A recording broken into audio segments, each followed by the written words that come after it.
காரணம்? பாஜக அதிமுக கூட்டணி முறிவிற்கு அண்ணாமலை தான் காரணம். கூட்டணியில் இருந்திருந்தால் 30 35 சீட்டுகளை ஜெயித்திருப்போம் அப்படின்னு சொல்லி 2019 அனைத்து இந்திய அண்ணா திராவிட முன்னேற்ற கழகம் இங்கே ஆளுங்கட்சி.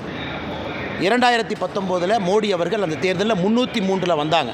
இரண்டாவது முறையாக ஆளும் கட்சியாக இருந்த அதிமுகவோடு பாரதிய ஜனதா கட்சி கூட்டணியில் இருந்த பொழுது தமிழகத்திலே வரலாறு காணாத தோல்வியை நாங்கள் பார்த்தோம். வரலாறு காணாத தோல்வி.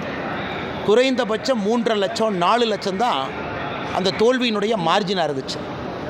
இன்றைக்கி 2024 தேர்தலில் இன்றைக்கி கண் கெட்ட பின் சூரிய நமஸ்காரம் என்ற அதிமுகவுக்கு தெரிந்த பிறகு இன்றைக்கி அதனுடைய தலைவர் கோயம்புத்தூரை சார்ந்த எஸ்பி வேலுமணி அவர்கள் சொல்கிறாங்க, நாங்கள் 2 பேர் ஒன்றா இருந்தால் 35 ஜெயிச்சிருப்போம்.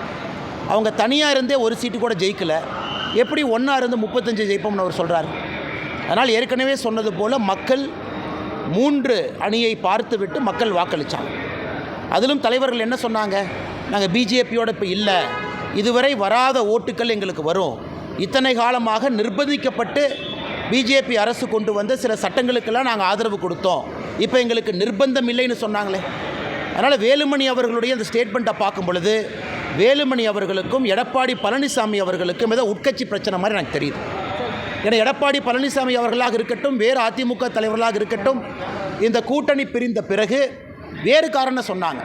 எங்களுக்கு இந்த சமுதாயத்தினுடைய வாக்கு வரும், இந்த வாக்கு வங்கி இத்தனால இல்லை, நாங்கள் தவறு பண்ணிட்டோம், நிர்பந்திக்கப்பட்டு சில சட்டங்களுக்கு ஆதரவு கொடுத்தோம்னு சொன்னவங்க இன்றைக்கி பிஜேபி எங்களோடு இருந்தால் 35 ஜெயிச்சிருப்போம்னா எடப்பாடி பழனிசாமி அவர்களுக்கும் எஸ்பி வேலுமணி அவர்களுக்கும் கட்சிக்குள்ளே ஏதோ ஒரு பிரச்சனை ஆரம்பித்திருப்பதாகத்தான் நான் பார்க்கின்றேன்.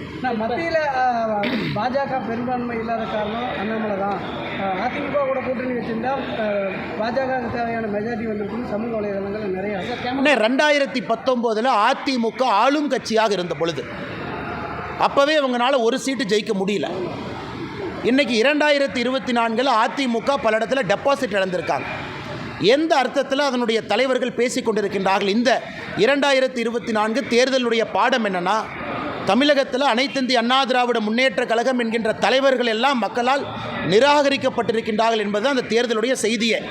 மக்கள் நிராகரிச்சிட்டாங்க. அந்த அரசியல் வேண்டான்னு நினைக்கிறாங்க.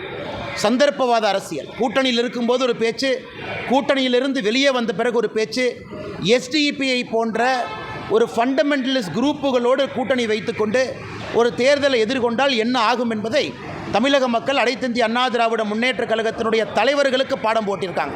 இதே வேலுமணி என்ன சொல்லாமே, கோயம்புத்தூரில் எல்லா எம்எல்ஏ அவங்க பக்கம் இருக்கிறாங்க.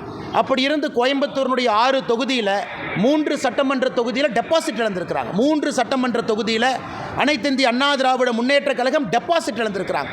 இதுவரை தமிழகத்தில் ஏதாச்சும் ஒரு தேர்தலில் அனைத்து இந்திய அண்ணா திராவிட முன்னேற்ற கழகம் கோயம்புத்தூரில் 6 டெபாசிட் இழந்ததை பார்த்துருக்கிறோமா? அப்படி என்றால் கோயம்புத்தூர் மக்கள் அதிமுகவை நிராகரித்து விட்டார். இந்த சந்தர்ப்பவாத கட்சி நமக்கு வேண்டாம் என்று முடிவு செய்திருக்கின்றார். அந்த விரக்தியினுடைய உச்சத்தில் எஸ்பி வேலுமணி அவர்களை போன்றவர்கள் பேசி கொண்டிருக்கின்றார்.